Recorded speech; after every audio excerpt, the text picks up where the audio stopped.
Hi and huge welcome to you, my lovely listener. So glad you're here. Today you're joining me for a chat with Chris. Chris is co-founder and CMO of Spacebar Collective, a leading SEO agency specializing in helping AI SaaS and B2B enterprises achieve predictable growth through advanced content and search strategies. Hi, Chris. So lovely to have you. Hey, thanks for having me on here. I appreciate the invite. Yeah, really awesome. And it's a great topic because I think a lot of founders struggle with growth. And SEO is a very specific area of growth that is also changing quite fast. So what is special about SEO, maybe as a start? Well, one of the best things about it is once you're ranking in a top position, um, basically you're gonna stick to around that top position. You're not paying for additional cost per click or anything like that. Like if you were doing pay-per-click ads and you turn it off, well, that's the end of your growth. But with SEO, it compounds over time. This is really great. And how did you end up in this space? You co-founded the Spacebar Collective. What is it and how did you get there? Yeah, so I've been in marketing for about a decade, a bit over, and I've touched SEO in the past. I've done like travel industry SEO at a previous agency, but B2B SaaS has been what's most consistent for me in my career. I co-founded this out of necessity with my wife during COVID. We needed something to go on. I was working at a previous startup before that as a CMO, and we were using SEO to drive signups pretty well. Doubled their MRR in about 9 months, and then we basically the marketing team got gutted, so we needed to find something new, and SEO seemed to be the hot spot for us. So, and I think SEO is something for AI founders when they start. You have different ways of early stage outreach. SEO is not the fastest. SEO means usually building up a ranking in Google. How does it actually work? How do you end up in the first place in Google and how long will it take, like if you get there? Right. Yeah, it really depends on the actual niche you're in, whatever category of software your SaaS is in, or AI, or whatever it is. But basically, the more websites that refer to your website as a trusted source that Google already trusts, they're gonna pass on some of that equity towards your site. So, say we did, I don't know, say you were in the HR software space, and all of a sudden a lot of HR blogs are writing about your software or mentioning your blog or content that you've written. Google is going to see that and they'll begin to trust you. Now, the time it takes to actually get lift on SEO as a growth channel is going to depend on the competitiveness of your niche. So, the more backlinks that a company has or a competitor has, the longer it's going to take for you to catch up because there's a gap there in authority. But if you're in a relatively new space like an AI SaaS, you can rank a lot quicker usually because these aren't established markets. So we found that we work with a lot of AI based companies or AI powered companies, whether that's in hardware or software. And we're able to rank for competitive keywords in just a matter of months. Usually 6 months is like the sweet spot range where the wins start compounding and like adding up. And what's different if you have SaaS versus other industries? Is there a difference in SEO and also the effect of it?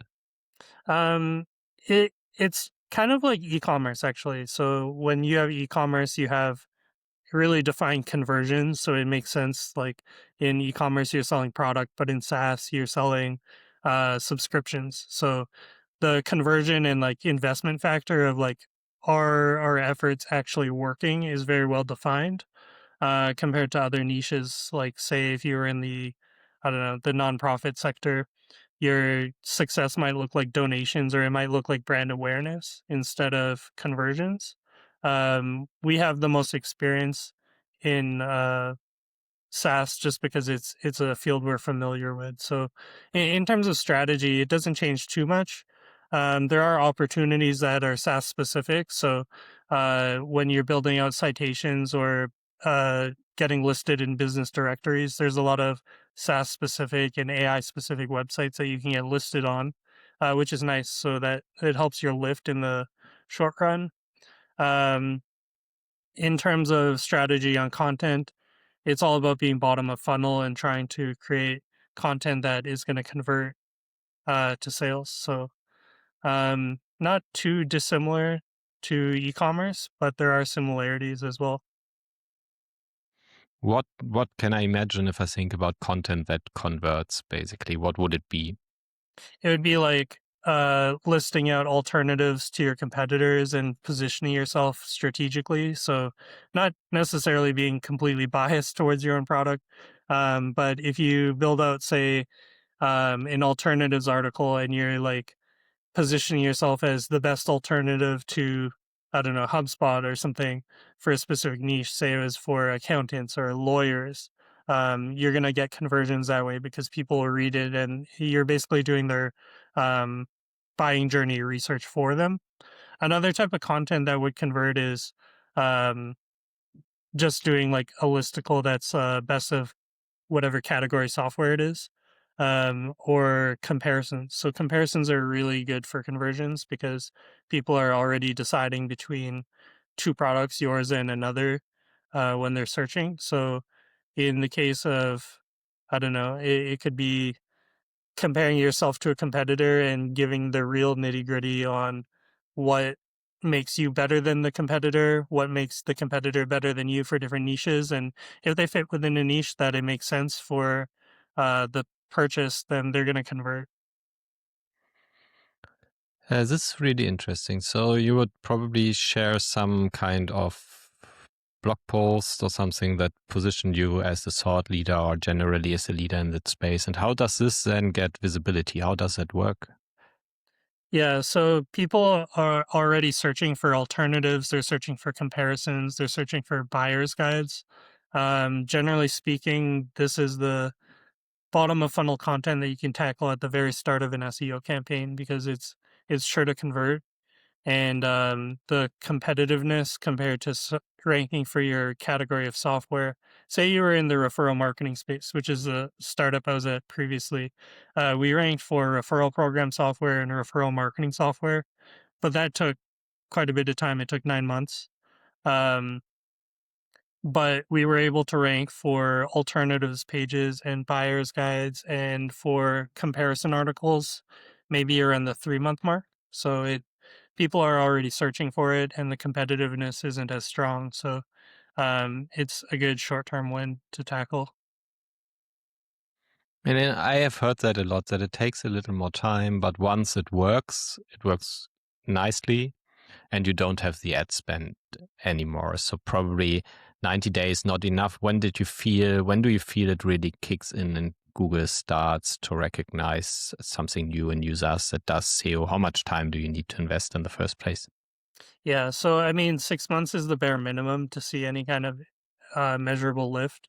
But usually SEO results compound over the years. So, if you're looking at it as a growth channel in the long run, compared to paid ads or social media or whatever it is, um, every year that you do SEO, it's going to get better and better and better. So we had a campaign for B2B SaaS, and it was a campaign for 4 years. And we saw them get most of their conversions in year 3 and 4.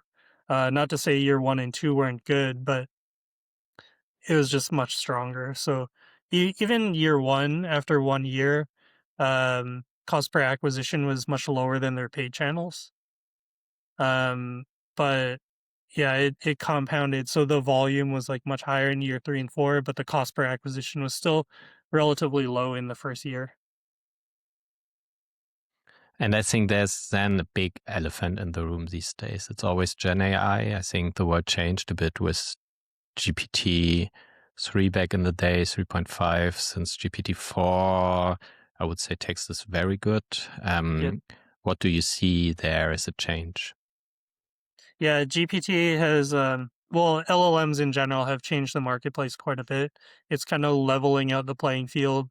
It's making it easier and more accessible for people to produce content on a cheaper budget. It's basically like it's made it so that more creative minds can win in SEO. So if you're more creative than someone else using AI, your content is sure to rank. And when I say more creative, I mean more creative angles, more creative ways to satisfy search intent. So that's the main thing, search intent. So that's basically if someone searches something, what are they actually meaning when they search for it? Now, what that looks like is very different on a niche to niche case or even a keyword to keyword case. But if you were to search for, say, um, I don't know, recruitment software, and you see that a lot of the articles or a lot of the pages are not listicles, they're not product pages, but they're comparison pages, then it's probably best that you write a comparison page. And if you use AI to do that, to lower your cost, I mean, it can help. But generally speaking, AI has just leveled out the playing field to make it so smaller companies can compete with larger companies a lot easier. Yeah, that's also my feeling in a lot of the space. So if it gets easier and more accessible in a competitive market, you probably need to put your energy elsewhere to outrank or outplay the other ones. I think it's always been about putting more effort in. Maybe you can there's a chance for a while to kind of catch up with as a smaller company with a smaller budget, but also the larger players will adapt the tools and then play the same game that you would play as a smaller one. Um, AI tools and ethic. How would somebody use this ethically in SEO generation? I think we see a lot of bans currently on X, for example, for people using AI reply tools. What to do and what not to do. Yeah, so it's a great question. The main thing I would say is like as long as you're using it creatively or using AI to provide value instead of trying to, I guess, game the system or game the algorithm, you're in the clear.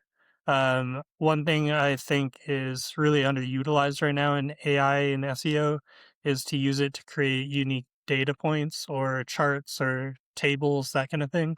In the past, you would need someone to manually code a comparison chart or a pricing chart or anything like that, or like a pie graph to create custom graphics for a blog so to visualize data. This can be used pretty easily and much easier than even inserting a chart into a Excel spreadsheet or a Google sheet, um, because you can customize things without having to actually know the process. Personally, like I don't really code, so when we create content, we'll use AI to generate comparison tables and, um, yeah, that sort of thing. Yeah, I think so for me, it has made my life a lot easier. For example, if I look at a new idea, I would just throw it in Gemini, deep research, get 15 pages on it, and Yep. then throw this into another tool I've built, a small one that can convert it into an audiobook. And then I take it to the gym and listen to it during a gym session. And then I continue thinking about it. So I think there are a lot of tools that just make your life so much easier in that space. Also, content production, I think, got a lot easier, especially on the video side. How is it with video? Does it also work like SEO? I really have no clue. Yeah, I mean, video does help because it's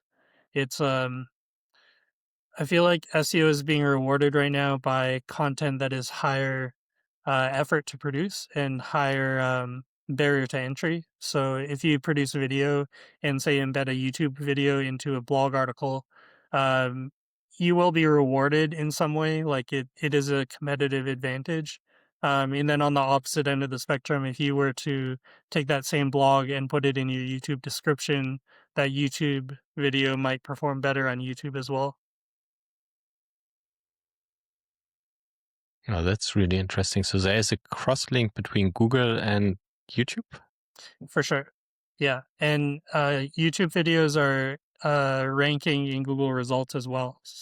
So if you wanted to tackle a specific keyword and you did a video on that keyword as well as a blog article and combine them together, your efforts are gonna compound. How is it with links and YouTube descriptions? I've never thought about this. Do they count as a backlink? It does, but not in the traditional sense. So like basically if it's considered a user-generated content link, and it's a no-follow, which means it passes less link equity.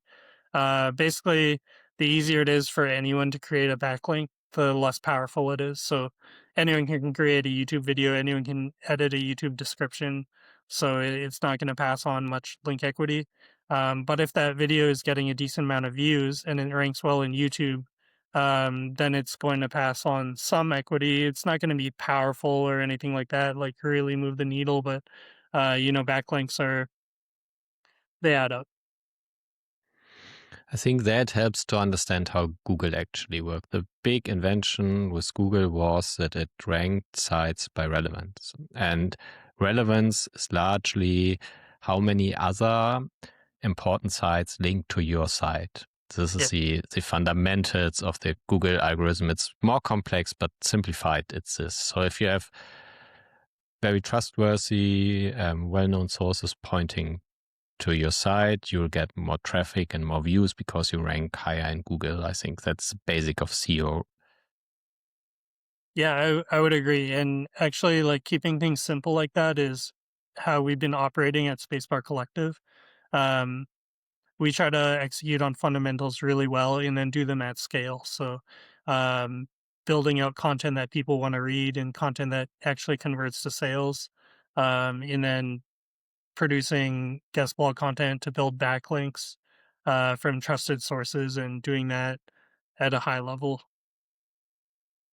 There are a lot of these like Launchpad sites out there. Yeah. And I was always wondering how much is a link worth if I'm on one of them. Do you have a feeling about that?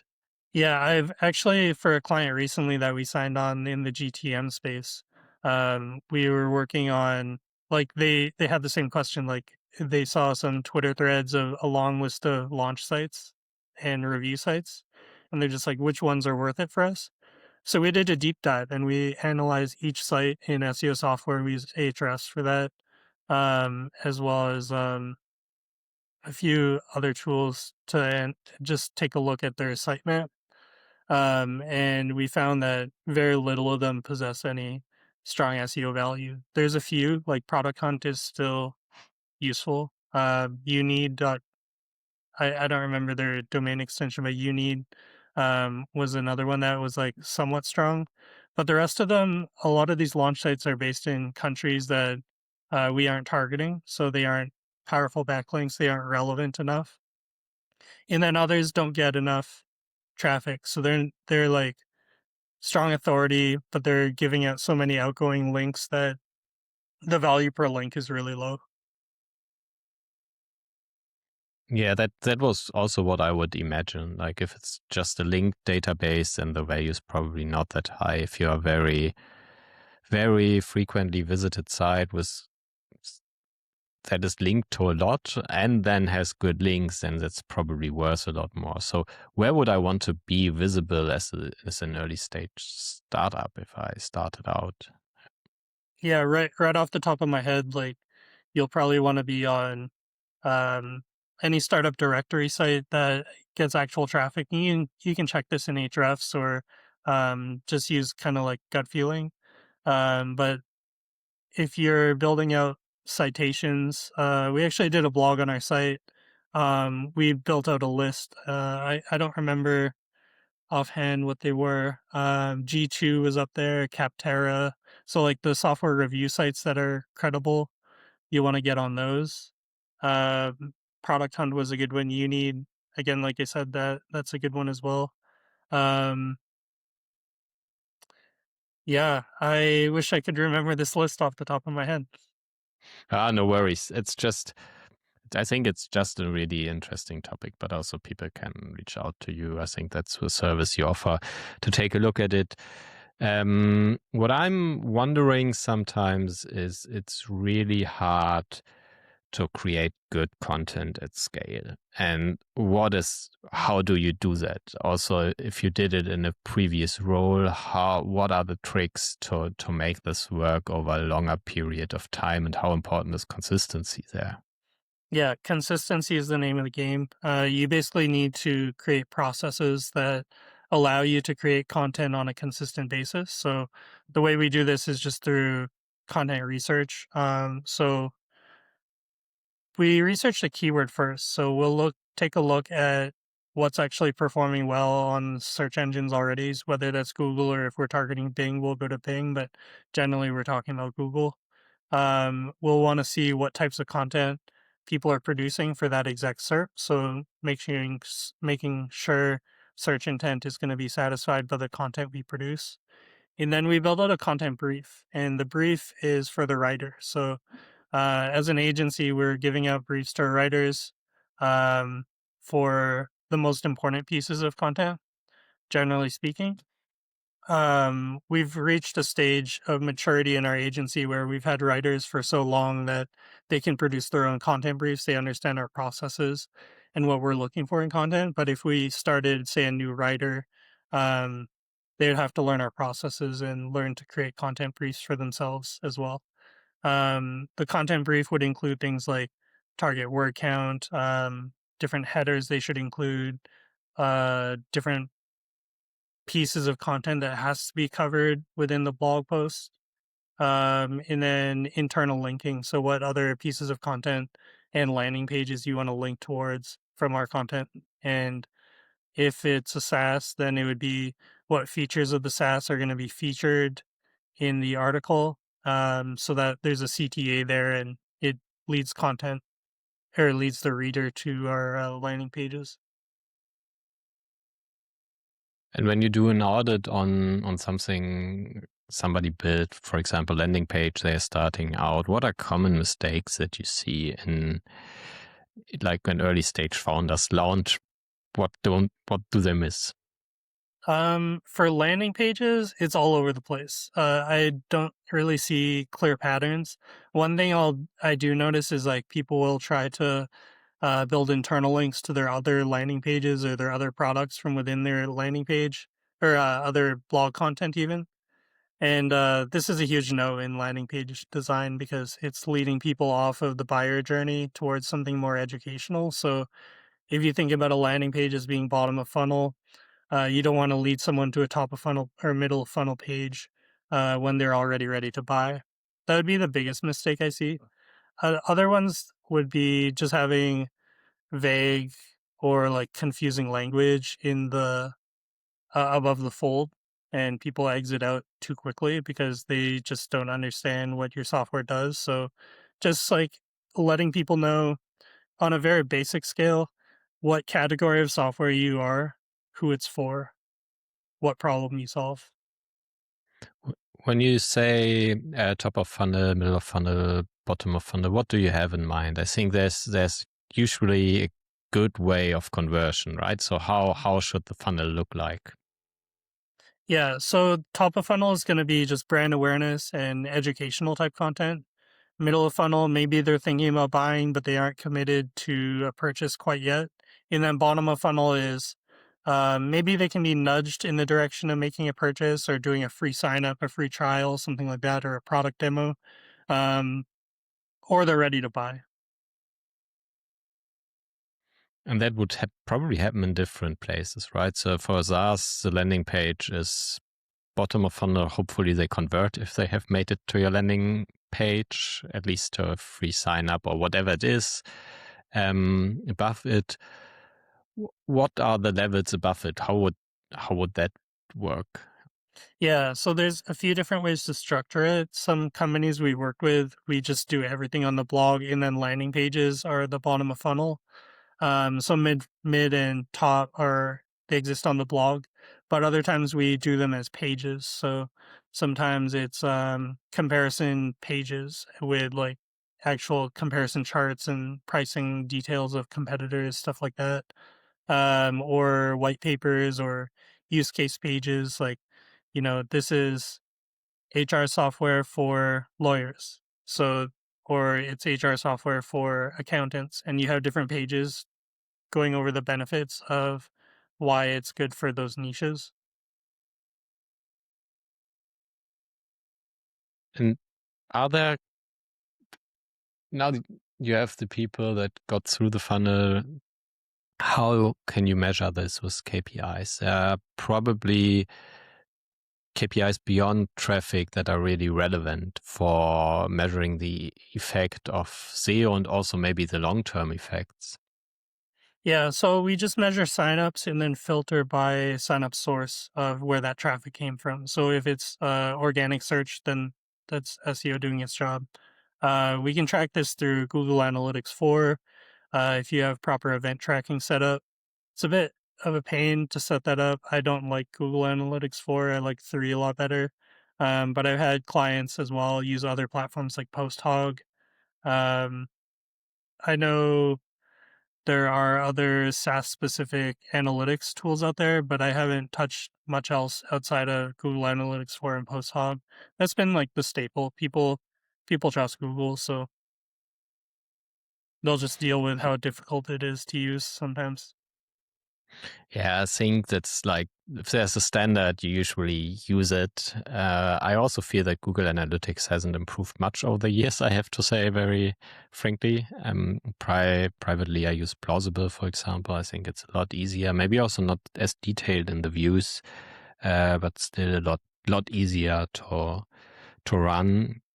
And then scaling wise, so you see the first effects kicking in after 90 days. Is it more like an exponential curve or linear, or how does it typically look like? Yeah, so it kind of goes in phases. Like you'll have an incremental phase and then it's like exponential. Um, or it's just exponential off the hop. It really depends on the niche because the keyword volume is going to be different for each company that you do SEO for. There's a famous phrase in SEO, it depends. And that rings true for just about every, I'm sure I could have said it depends to every question you've asked me so far.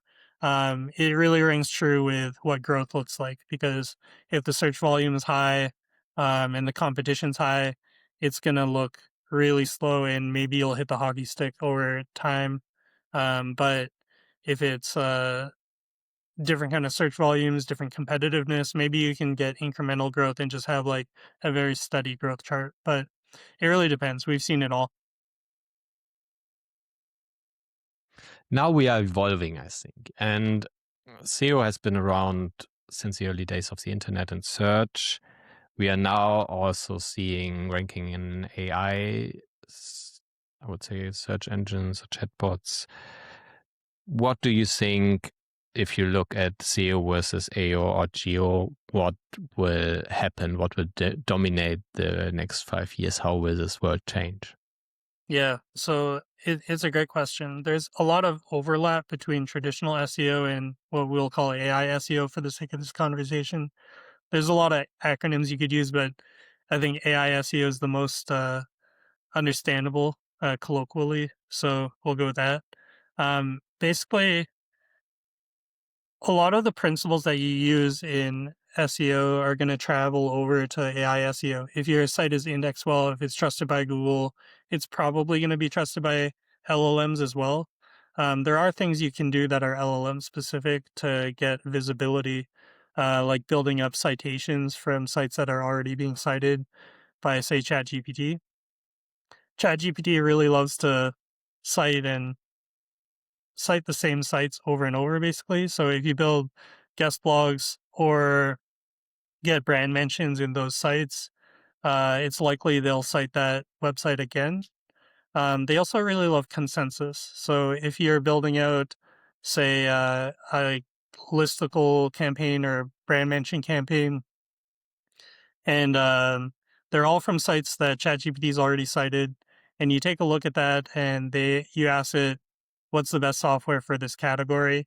It's going to take a look at all those citations and give you an average of maybe the top 3 and give you a bullet point list. So if you're that on average in the top 3 of all the sites it checks, you're going to be recommended.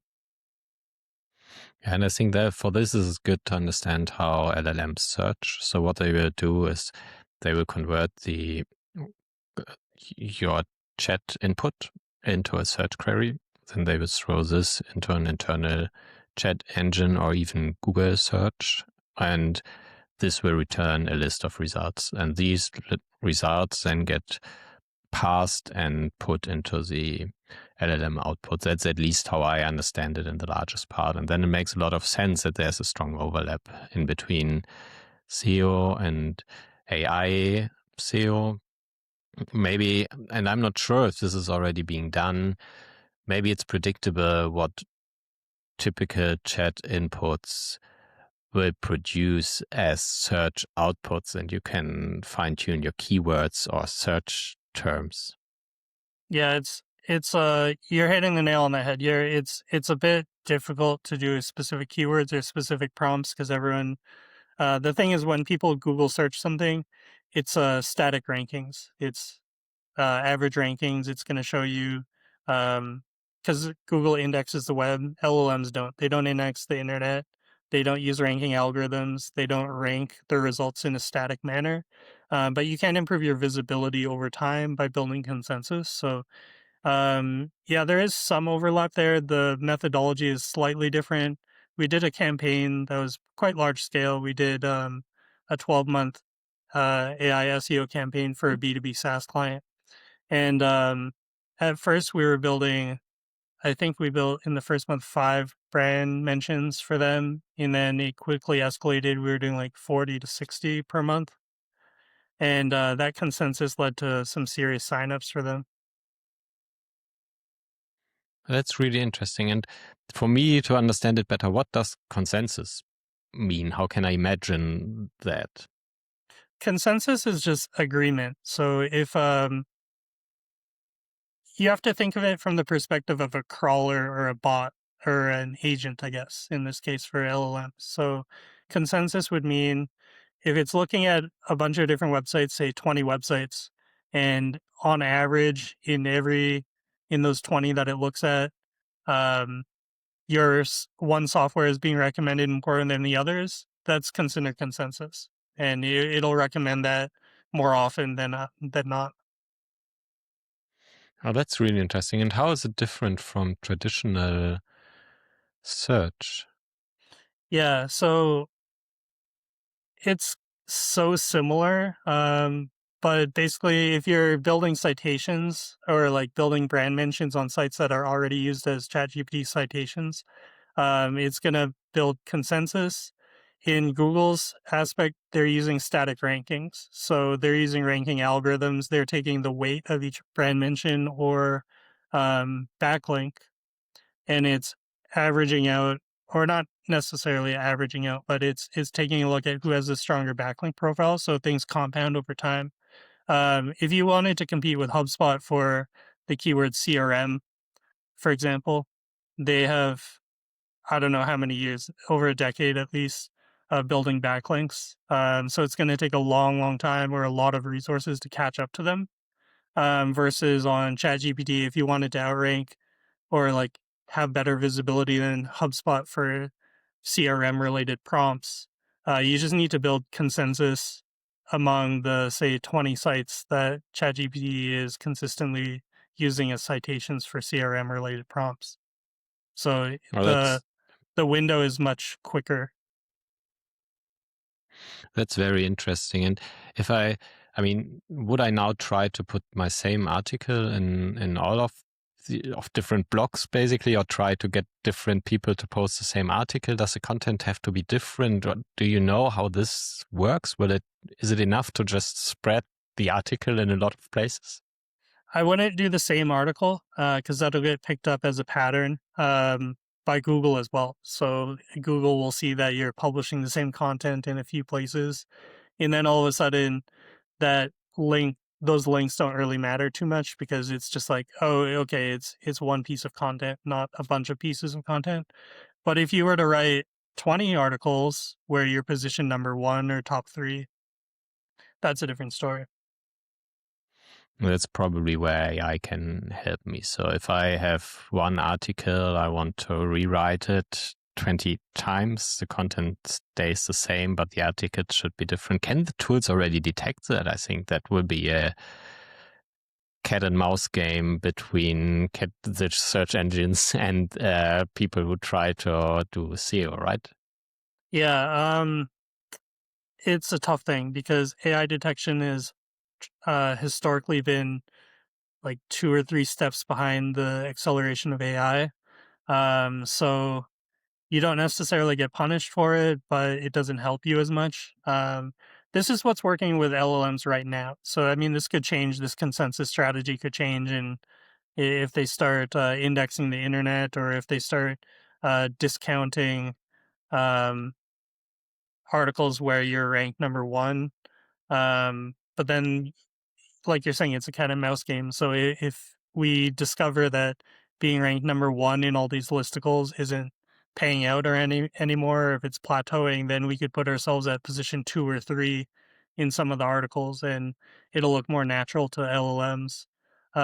This cat and mouse game exists in SEO quite a bit as well. So um, being listed in your own listicles, where you're the best solution, and mass producing them, that doesn't really work on Google anymore, because Google sees that you're self-promoting, like you're positioning yourself as the number one solution on your own website. But it hasn't picked up on if a bunch of third-party websites are doing that. So if you guest blog on other people's websites, or you get other people to write content or mention you, or I don't know, if there's an existing piece of content and you pay to be the number one spot, um, it's not really detected in the way you think it would. Google hasn't really caught up to that so much. We've done it for clients and won some really competitive keywords. Really interesting. And the what I heard, I think HubSpot had a very unique marketing or SEO strategy early on. I think they grew really big. Do you know the story behind it? Is this also somewhere SEO related, or is it different? Um, I have seen the headlines on this on like, and I haven't read it. I don't know. Yeah, I was wondering because they must have done something right when they came up and they got really big on a good marketing strategy. But I also don't really know. Today, if we talk about startups, and I would be a first time founder or founder, I've just set up my company. What's an actionable advice for SEO? How do I start? Like that I do something. Yeah. So your foundation is going to be really important, making sure that you have good technical SEO. And technical SEO is like, a lot of people overspend on technical SEO trying to perfect everything. They pay for an audit of their site, and they're just like trying to fix everything, scrambling to have the perfect technical SEO website. But really, the lift on technical SEO is for larger sites. So if you have a larger website, say even a mid-sized site with like 100 blogs or a couple hundred blogs or 1,000 pages on your site, technical SEO is going to help you get more lift. But for a new founder, for a new website, the lift isn't that strong. So making sure you have an okay to good technical SEO foundation is more often enough good enough. Um, and then in terms of when to invest into SEO, I like to bucket this out into 2 groups. So the first is, if your MRR is too low, or if you don't have enough funding or whatever it is, however you get your money, like if you're bootstrapped, it's going to be your MRR. If you're raising money, then maybe you can sort out some of your raise into SEO. But if you don't have money that you can part with in the short term, don't invest into SEO, because it's a long term play. Now, the other aspect here is like right when you're launching your site, you should keep SEO in mind at the very least. So, um, a lot of times you can pay a consultant, like they're going to charge by the hour. Sometimes it'll be quite expensive, but if you're paying for just an audit, you can generally get an audit for like $1,000 or less, especially on a new website. Paying for an audit and paying for a bit of strategy in your site architecture, your site structure, how your URLs are made up. This can have long-term payout, because it's going to give you a strong foundation for future SEO efforts, whether that's producing content in-house for your site, or if you're outsourcing to a future SEO agency, you can give them that strategy and that audit and be like, okay, here's what we want to do. And you're not paying for as much retainer. even if I now started with ads like short term, Yeah.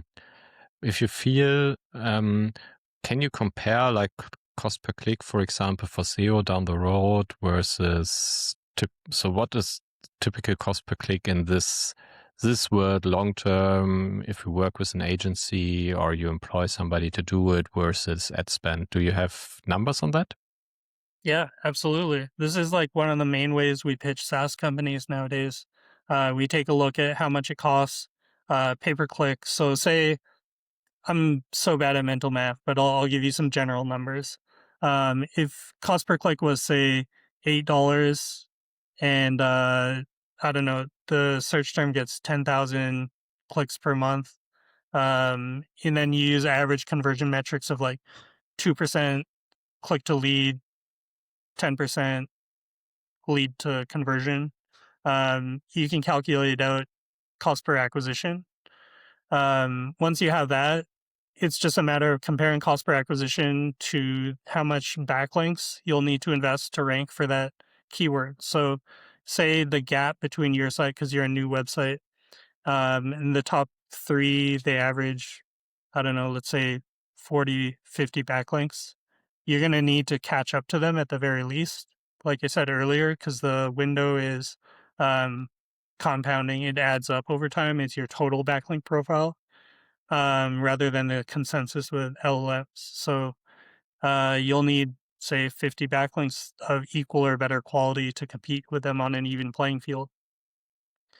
That amount can be made up in the pay-per-click budget being cut and just reinvesting that into SEO. But there is like a break-even point here that's important to note. So if your break-even was, say, 6 months, and that's 6 months of not doing PPC, you're just doing SEO, your metrics for runway need to make sense. So this is why I recommend um, getting some MRR through whatever other channels you can in the early stages of a startup or cold email or cold DMs. Get your initial customers through quicker means and then invest into SEO once you're ready to divert some of your MRR. That's really, I think, great and actionable. For you yourself and Spacebar Collective, what's next with AI SEO? So what are you working on? Yeah. So right now we're in a growth phase right now. Like we're trying to land new clients. We're taking on new clients left and right in the AI space. So AI SEO as well as traditional SEO, we do them hand in hand now because it is so important to invest into a company's future with LLM SEO. And in some cases, you can get quicker wins off LLM SEO. We have one client right now that's in the proxy space. So they're doing like ISP proxies, static residential proxies. And we started a backlink building campaign for them, started a brand mention campaign for them. And we combine efforts. So websites that have authority for Google, but are also being cited by ChatGPT. So it's like two birds with one stone. We started a campaign with them just like a month ago, built, I think, 8 brand mentions, backlinks combination. And they started seeing more traffic from ChatGPT almost immediately. And they started ranking a bit better. Not quite where we want to be yet for Google, but it's getting there. And that's what's next for us. We're just trying to combine efforts so that traditional SEO is satisfied while also doing AI SEO. And I think that's going to be a winning combination for companies going forward. Yeah, but the main thing for Spacebar Collective right now is we're in a growth phase. We're trying to land new clients. We're trying to expand the verticals that we service. So right now we're trying to get into the finance space a bit, into the legal space, and home services. So not just SaaS. Really interesting. Final question also for me, something to read, any books, tools, or resources you would recommend that I could take a look at? Um, Books, let's see. Product-Led SEO by Eli Schwartz would be the book that you want to check out. It's a bit older. It's not that old, but in terms of AI moving fast, it's an old book. But the principles in there are really strong for AI SEO and for traditional SEO. In terms of online resources, just honestly, like I get all my SEO news from Twitter and a handful of newsletters. SEO FOMO by Aleda is really good. And then the official ones from Ahrefs and SEMrush, and then follow some industry leaders on Twitter, and you'll get there. You'll get all the news you need. That's so awesome. Chris, thank you so much for being here. That was this episode of Dr. Niklas Venture Grade. See you next time. Thanks for having me.